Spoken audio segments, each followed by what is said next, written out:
Reflexió. On és el cel?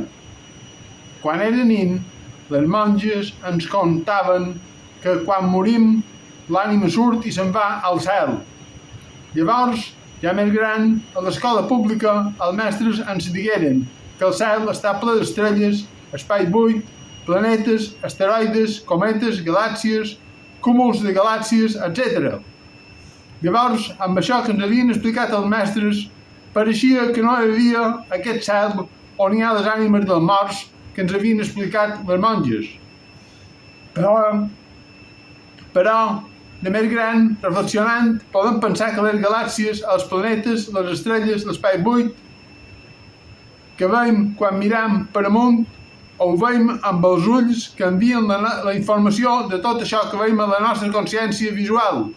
Llavors, tot el que veiem ho veiem dins la nostra consciència. Llavors, podem pensar que el cel està darrere la nostra consciència i allà hi ha els morts, les seves ànimes i Déu, nostre Senyor.